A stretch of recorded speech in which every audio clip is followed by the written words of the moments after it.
said that the fundamental element that defines the quality of our lives are the people we surround ourselves with and the conversations that we have with them. And I was, at the time, super heavily in debt from NYU.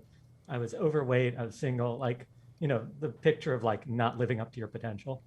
And I said, let's see if this guy is actually correct.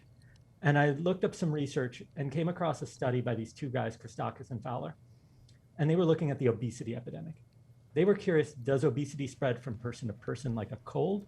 Or is it a percentage of the population? Right. Like Alzheimer's. And what they found was startling.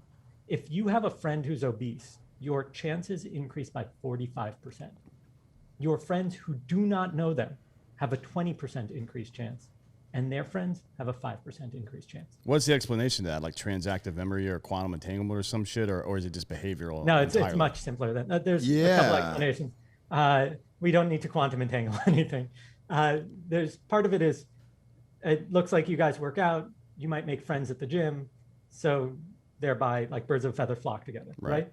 But then there's a secondary characteristic, which is if I go to eat a meal with somebody who eats a lot, I'm going to order dessert.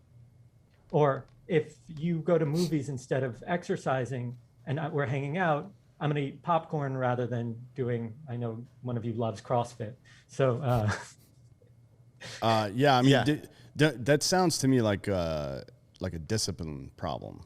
Ultimately, because it doesn't matter who I hang out with. I do the same things all the time. Well, you do, but it's interesting you said that, John, because like thinking about it after you said it, I was like, all right, going to school, you know, in the Midwest is where undergrad was, right?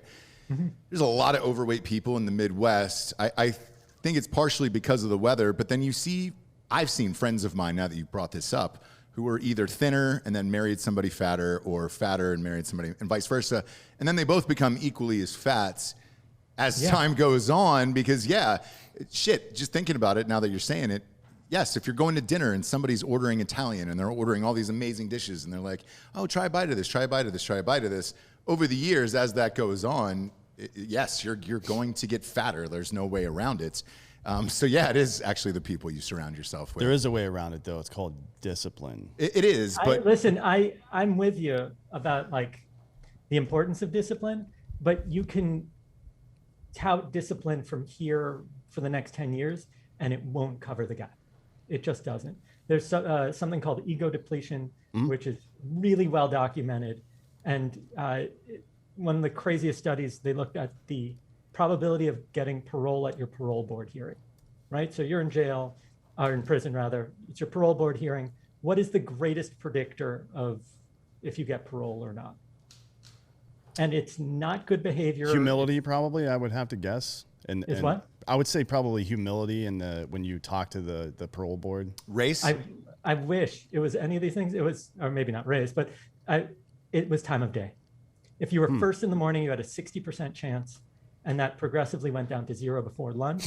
And then after lunch, it went up to 60% until the end of the day.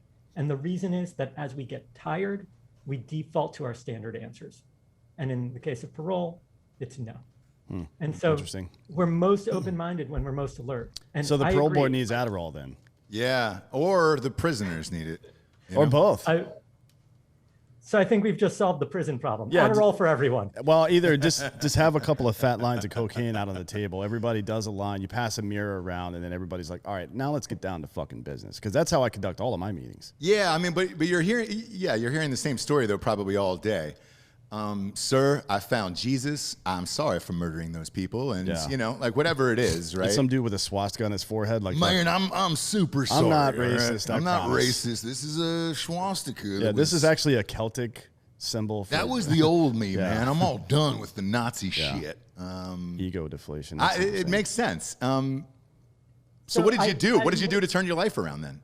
So I ended up saying, all right, if being around, and just to add one more thing, it turns out that same characteristic of weight gain, weight loss is also true for happiness, marriage and divorce rates, smoking habits, voting habits. Like study after study has shown this pattern exists.